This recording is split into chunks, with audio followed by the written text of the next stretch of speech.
One of the questions that comes around is, what does this mean for Bharat? What does it mean for Bharat as a Hindu way of life or as Hindustan? And more importantly, the role of women in Bharatiya society.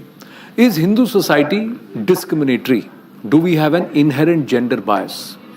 We'll talk to three ladies, very educated, erudite, who are with us at this point, and we'll ask them these questions, और वही हमें जवाब देंगे. Professor Deepa Singh is with us of the Hindu Post. Srimati India Tiwari is with us, educationist herself. Namaste. And we'll start with Acharya Dr. Sumedha ji, who's the Pradhyapak, if I may say, or she runs a Gurukul for ladies. And this is the Srimad Dayananda Kanya Gurukul Mahavidyalaya. नमस्ते आप सबको बहुत बहुत. देखिए, याद रहा, मैं भूला नहीं, आपने मुझे बताया. पर ये सिर्फ महिलाओं के लिए गुरुकुल, ये कब से चल रहा है? गुरुकुल महिलाओं के लिए भी होते हैं और बालकों के लिए भी होते हैं.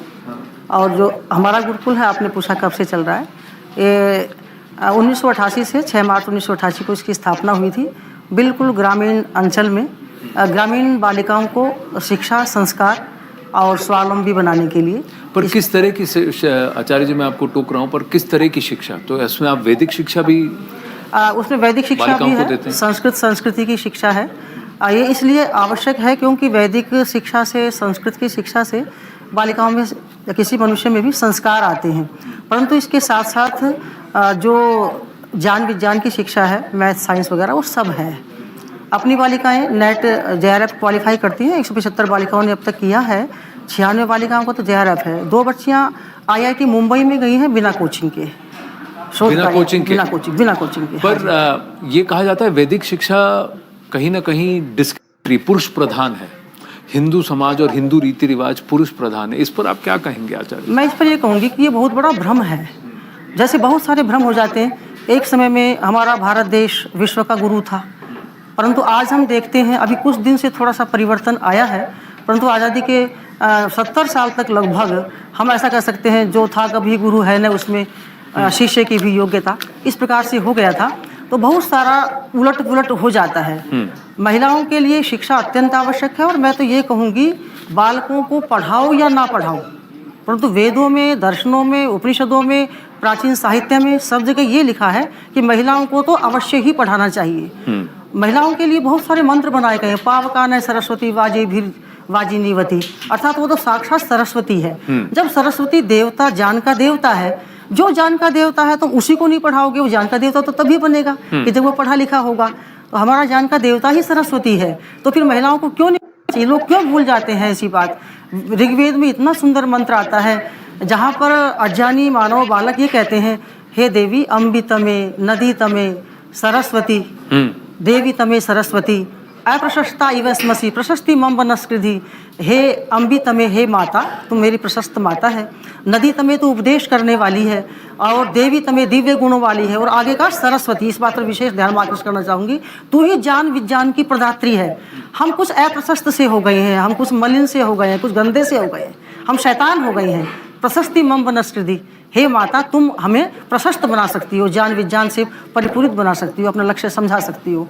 तो मैं तो ये कहूँगी कि आप यदि पूछेंगे, समय देंगे, तो बहुत सारा हमारा वैदिक साहित्य और उसके पश्चात होने वाला भी जो साहित्य है, वो सारा इन बातों से भरा पड़ा है. हरित स्मृति में कहा है, द्विविधा स्त्री भवन्ति स्म. 2 प्रकार की स्त्रियाँ होती थी, पहले भी होती थी, अब भी होती हैं, कि ब्रह्मवादिनी सद्योवध्वश्च, अर्थात जो ब्रह्मवादिनी भी होती थी, जो पूरा वेद का ज्ञान प्राप्त करती थी, कुछ नहीं पढ़ पाती थी, तो उनका थोड़ा उपनयनम अग्निंधनम, उपनयन संस्कार उनका भी होता था. तो एक तो महिलाओं का भी होता था, बालिकाओं का भी अवश्य होता था. जिस समय मैं समझती हूँ कि रावण का भाई जो मेघनाद, वो नकली सीता को बना करके लाया था, और वो डरा रहा था कि देखो इस प्रकार से ये सीता है. तो उसने क्या किया कि सबके सामने एक बड़ा सुंदर प्रमाण आता है, शितधारेण खड्गेन, उसने एक खड्ग से, तलवार से उसने सीता का ऐसे ऐसे काटा. यज्ञोपवीतमाधूय भिन्ना तेन तपस्विनी, अर्थात जहाँ से यज्ञोपवीत काट दिया, पहले उसने यज्ञोपवीत छिन्न भिन्न कर दिया उसने. जो उसके विषय में आता है कि सीता माता जो थी यज्ञोपवीत पहनती थी. और महाश्वेता का वर्णन आता है उस समय कि यज्ञोपवीत पवित्रीकृत कायाम, वो यज्ञोपवीत के द्वारा अपनी काया को, कादम्बरी में उसका वर्णन आता है.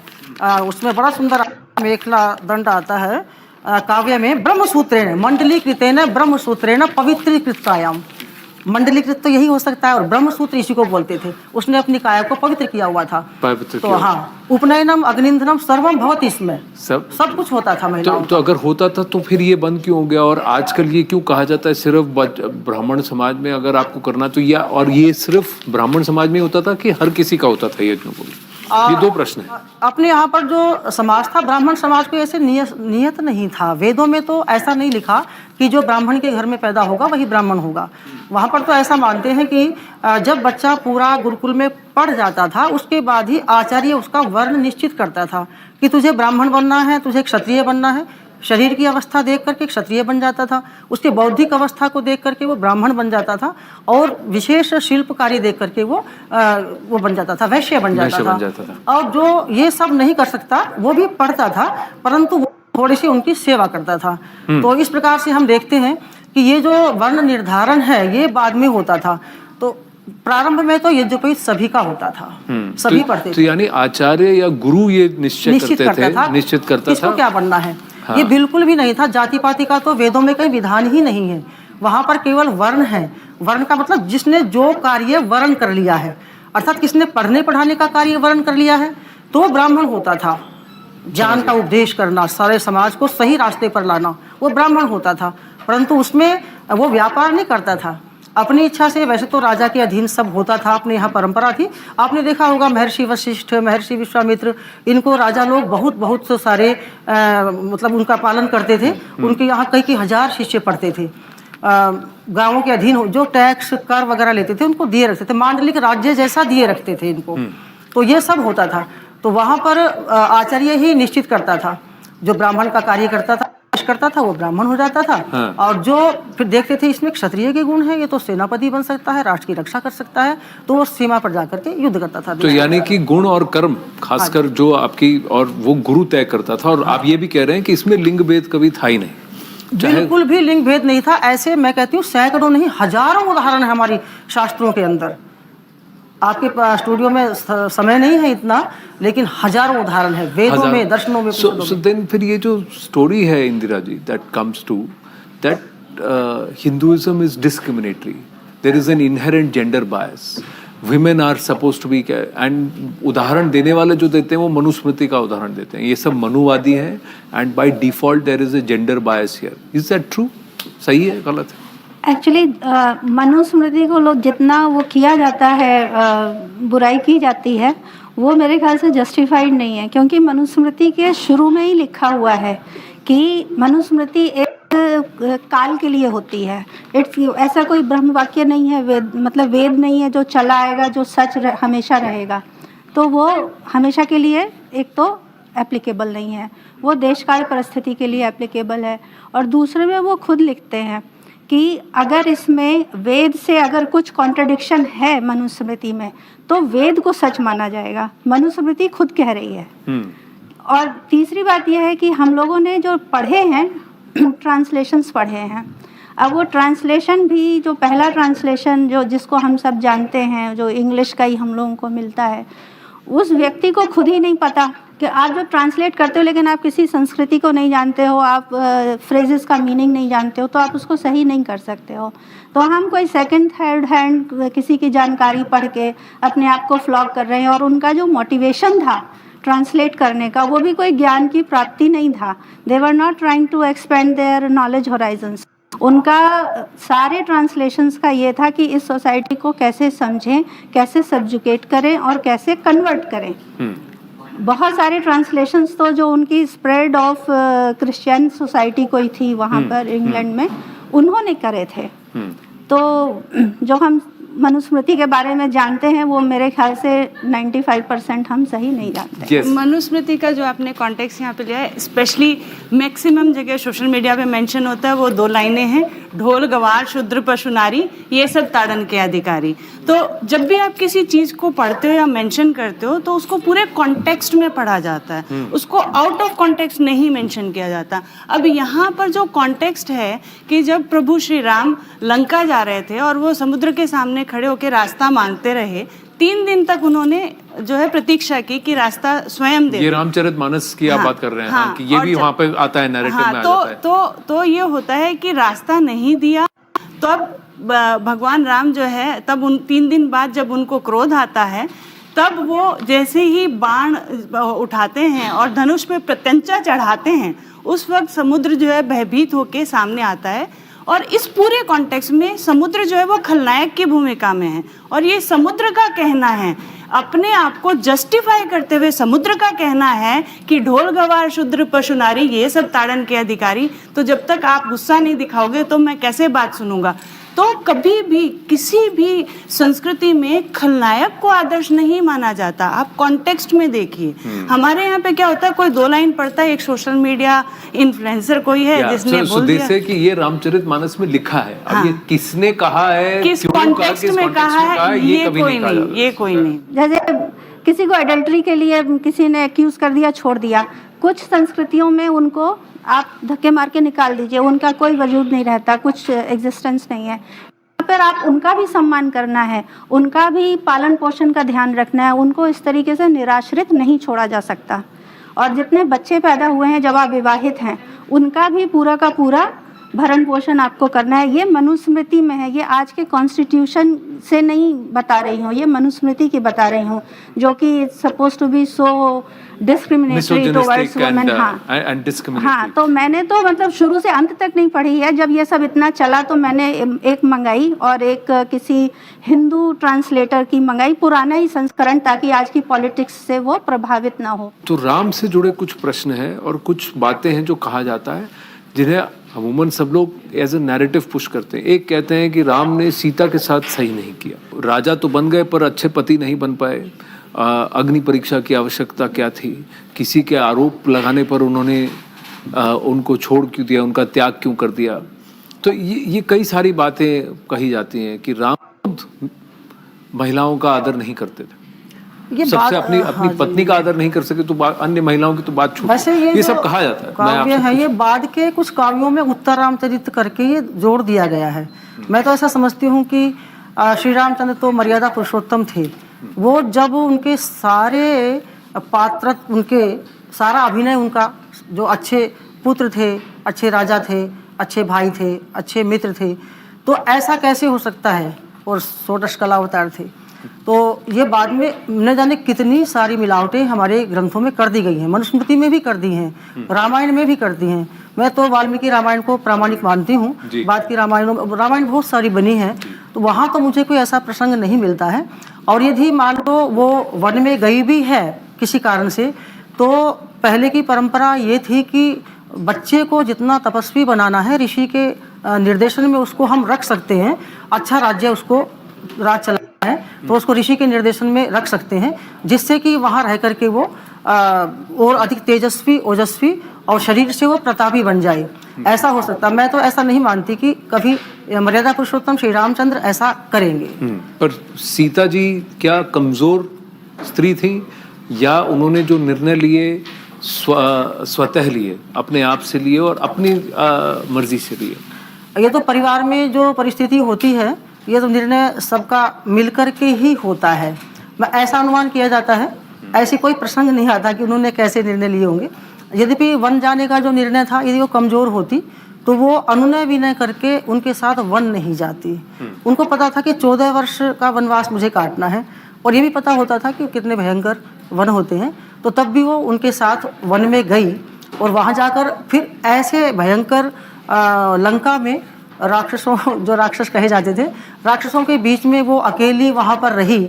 यदि वो कमज़ोर होती तो ऐसा कभी ना करती। Would you agree, disagree कि Sita was a feeble character, not treated properly by Ram? Feeble character तो नहीं थी, उन्होंने कभी अपने आप को कभी फीबल बोला भी नहीं है।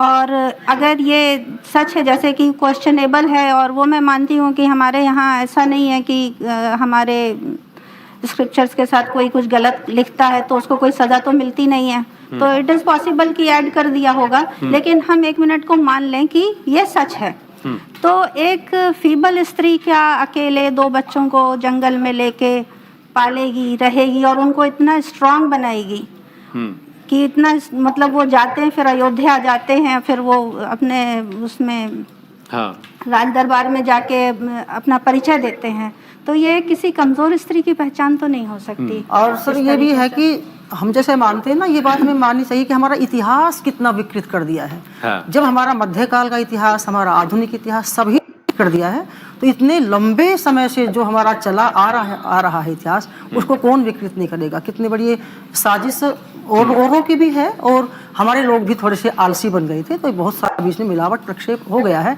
हमें इन बातों पर बहुत अधिक ध्यान नहीं देना चाहिए, क्योंकि यद्यपि उसका संशोधन भी करना चाहिए, और कुछ लोगों ने संशोधन किया भी है। क्योंकि आज भी कुछ चीजें जो है वो प्रचलित हैं समाज में। That's why I am asking you this ये क्वेश्चन। पुरुष प्रधान समाज के बारे में भी जी। बोला जाता है, और उसका मेन कारण क्या है कि हमारे शास्त्रों में सब जगह लोग पुत्र शब्द पढ़ते हैं, और ये मान के चलते हैं कि पुत्री का तो कहीं आपने कुछ बोला ही व्याख्या नहीं नहीं है। हाँ, it's not अब used. अगेन परेशानी ये है कि लोग जानते नहीं है, इसलिए जो उनकी धारणा है उसी के हिसाब से समझ लेते हैं। अगेन पुत्र जो है वो जेंडर न्यूट्रल शब्द है, यानी उभयगामी है। पुत्र यानी पुत्र और पुत्री दोनों आ जाते हैं। व्याकरण की सुविधा के लिए पुत्र शब्द लिखा गया है। पुत्र का अर्थ वहां पे है संतान। तो अगर आप सारे शास्त्रों को पुत्र की जगह संतान रख के पढ़ेंगे तो आपको पता चलेगा कि पुत्र और पुत्री दोनों के लिए बराबरी का जो स्थान है वो दिया गया है। इनफैक्ट वाल्मीकि जी ने जो है युधिष्ठिर को कहा था कि जिस राजा के पुत्र ना हो वो अपनी पुत्री का राज्याभिषेक करे। और अगर बात सीता माता की करें तो सीता माता की सास कैकई, अक्सर लोग ये जानते हैं कि कैकई को जो है कैकई ने राजा दशरथ ने वरदान मांगने के लिए बोला था, पर कोई ये नहीं जानता कि क्यों वो वरदान मिले हुए युद्ध थे। में उनकी जान बचाई। हाँ, असुरों के साथ युद्ध में राजा दशरथ को सारथी बन के कैकई लेके आई थी। तो आप सोचिए, जिसकी सास इतनी स्ट्रांग रही हो उस इरा में, उसकी बहू जिसने अपने लिए वर चुनने के लिए शर्त रखी कि जो ये धनुष उठाएगा, शिव धनुष, उससे मैं विवाह करूंगी, वो कैसे वीक हो सकती है। तो इसमें कहीं ये भी कहा जाता है कि I was talking about the विकृतिज जो आज भी चल रही हैं, जैसे उपनयनम, हाँ जी, हाँ जी। जनेऊ जो है महिलाओं का आज भी नहीं होता समाज में। आप किसी पंडित को पूछेंगे करना है तो वो बोलेंगे नहीं, आप नहीं कर सकते। तो फिर वो गलत है कि हमारे तरीके गलत है? अभी आप कह रही हैं कि वो उपनयनम तो बिल्कुल सब गलत है जी, एकदम असत्य है। बहुत सारी चीजें परंपरा हमने गलत डाली हुई हैं, इसलिए वो भी गलत है। अब जैसे पुत्र पुत्री की बात हो रही है, तो मेरे पास ऐसे अनेक प्रमाण हैं जहाँ पर वेदों में दुहिता शब्द लिखा है, वेदों में कन्या शब्द भी आता है। हाँ। अथर्ववेद का एक मंत्र है, उसमें लिखा है यथा यश है कन्यायाम। हाँ। मुझे बहुत अच्छा लगा। उपमा देखो कैसी लिखी है, हे परमेश्वर मुझे वैसा यश प्रदान करो जैसा कन्या में होता है। कन्या में जैसे होता है, पुत्री शब्द भी आता है और दुहिता शब्द भी आता है और कन्या शब्द भी आता है वेदों में। और उपनयन संस्कार भी सभी का होना चाहिए। मैंने अभी बताया था कि स्त्री राम उपनयनम वेदाध्ययनम च भवति इसमें महिलाओं का उपनयन संस्कार भी होता था, वेदाध्ययन भी होता था। महाश्वेता का वर्णन मैंने बताया जी। और माता सीता का वर्णन भी मैंने बताया, सब प्रकार से होता था। और हमारे यहाँ पर राजा जनक की सभा में बहुत बड़े बड़े शास्त्रार्थ होते थे। महाराजा जनक जो थे विद्या प्रिय थे, तो वहाँ पर एक ब्रह्मवादिनी जो बहन है गार्गी, वो तो गई थी महर्षि याज्ञवल्क्य के साथ शास्त्रार्थ उन्होंने किया था, सब जानते हैं उसको।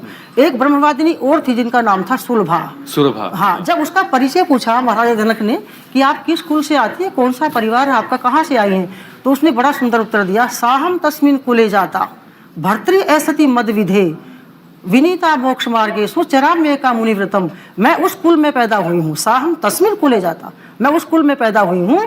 भर्तृ ऐसति मद विधे, मेरे कुल में मेरे समान, जब मेरे पिता ने वर ढूंढने के लिए गए तो मेरे समान कोई वर नहीं मिला, मेरे समान कोई विद्वान वर नहीं मिला। तो मैंने क्या किया, विनीता मोक्ष मार्गेषु, फिर मैंने ये मोक्ष मार्ग का अर्थात संन्यास का धर्म अपना लिया, ये रास्ता अपना लिया। और चराम्य का मुनिव्रतम, अब मैं अकेली घूम रही हूँ। किस लिए? क्यों? मेरे समान विद्वत्ता में, पराक्रम में मेरे समान कोई वर नहीं मिला। तो सुलभा ब्रह्मवादिनी ने ऐसा कहा था। ऐसी अनेक ब्रह्मवादिनियां मिलती हैं हमारे शास्त्रों के अंदर। और ब्रह्मवादिनी क्या व्याख्या होती नहीं है आचार्य जी। देखिए गार्गी जी के बारे में कितने लोगों को आप पूछेंगे तो आप कह रहे हैं सबको पता है, पर यज्ञवल्क्य के साथ शास्त्रार्थ कर जो ऑलमोस्ट जीत गई थी, ये बात किसी को नहीं पता। मैत्रेयी जी के बारे में, मैत्रेयी का और याज्ञवल्क्य का शास्त्रार्थ हुआ था। हाँ। जब मैत्रेयी ने पूछा, जब याज्ञवल्क्य महर्षि जाने लगे कि मैं वानप्रस्थ में या संन्यास में जा रहा हूँ, तो मैत्रेयी ने कहा आप कहाँ जा रहे हैं? तो उसने कहा, याज्ञवल्क्य ने, महर्षि याज्ञवल्क्य, मैं अमृत की तलाश में जा रहा हूँ। तो कहते ये इतनी सारी धन संपत्ति किसके लिए छोड़ जा रहे हैं? तो उन्होंने यन्नु में इयम भगो सर्वा पृथ्वी वित्तेन पूर्णा स्यात्, उसने कहा कि ये धन संपत्ति मैं तुम्हारे लिए छोड़े जा रहा हूँ। तो मैत्रेयी ने कितना सुंदर कहा, यन्नु में इयम भगो सर्वा पृथ्वी वित्तेन पूर्णा स्यात् कि मैं हम तेन अमृता स्याम। हे भगवान, क्या सारी पृथ्वी मुझे धन संपत्ति की मिल जाएगी तो क्या मैं उससे अमृत हो जाऊंगी, अमर हो जाऊंगी? कहीं ना कहीं दे टुक द डिसीजन देमसेल्व्स, चाहे वो सीता हो, चाहे वो मैत्रेयी हो या गार्गी हो, इन्होंने ये निर्णय अपने लिए स्वयं लिए। So that means there was a certain level of independence. आज के भारत में आपको लगता है कि वो इंडिपेंडेंस है? Indira ji, let's try and bring it to a formal मैं कॉन्टेक्स्ट। उपनयन के बारे में एक सेकंड बोलना चाहती हूँ, क्योंकि एक बात हम एक स्ट्रॉमैन खड़ा करते हैं और फिर हम उसको बीट करते हैं, वही हमारे हिंदू सोसाइटी के साथ हो रहा है। उपनयन का हमारे यहाँ कहाँ पर है कि किसी ने जो लीक से हटकर कुछ किया हो तो उसके ऊपर जानलेवा हमले हुए हों या उसको समाज से बाहर किया गया हो। जब मैं कॉलेज में थी तो मैं अक्सर, उस समय तो हम इस विषय के बारे में ज़्यादा जानते नहीं थी, कि एक महिला ने दूसरी महिला से विवाह कर लिया।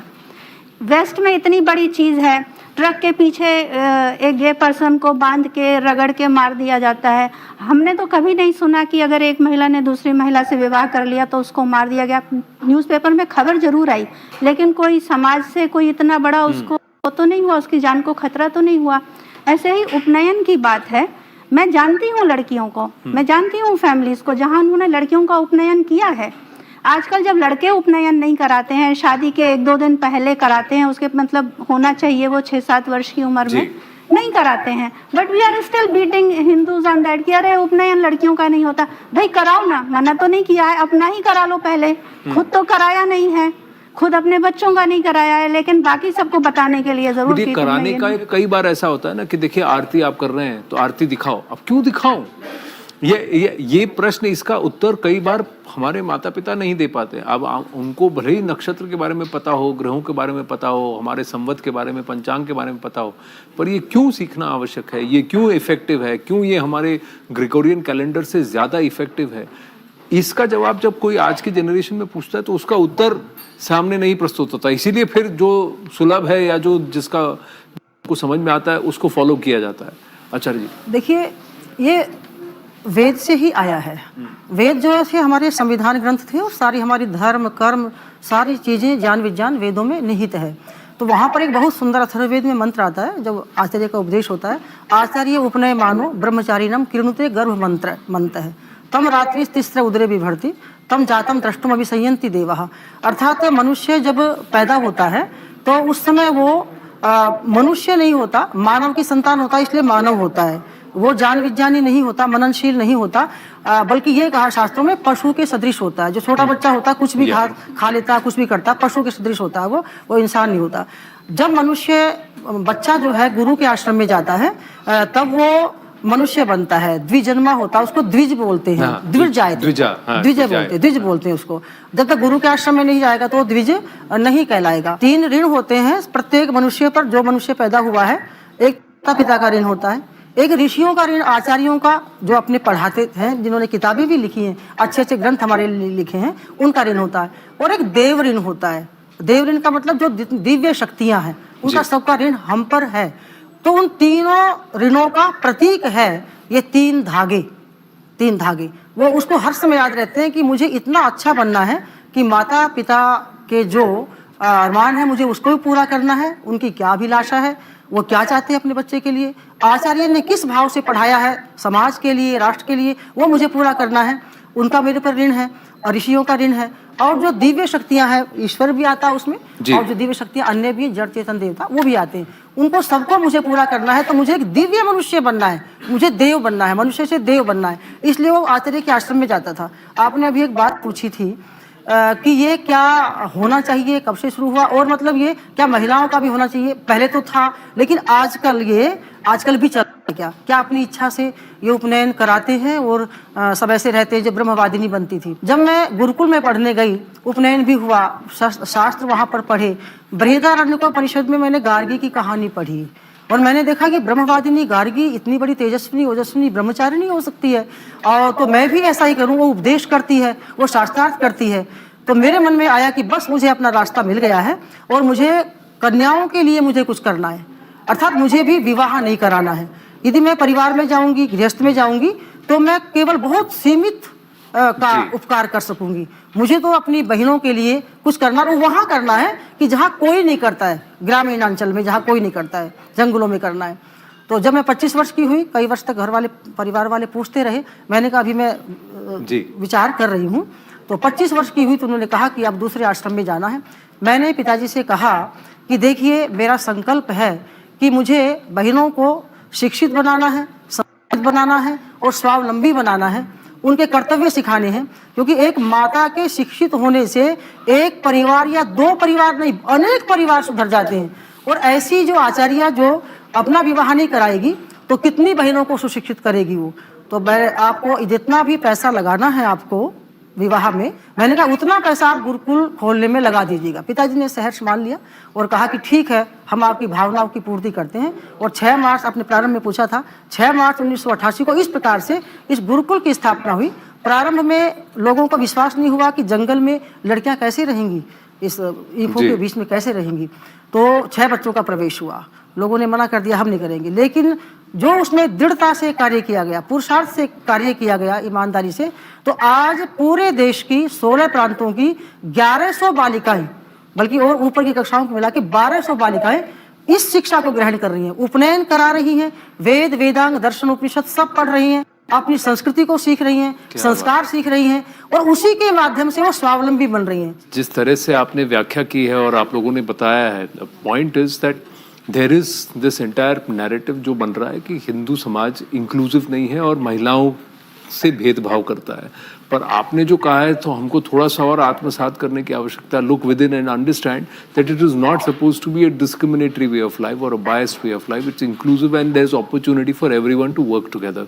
आप सबका बहुत बहुत आभार। समय की कमी है, इसीलिए मुझे यहीं पर इस वार्ता को रोकना पड़ेगा, but thank you very much. धन्यवाद। थैंक यू, बहुत बहुत धन्यवाद।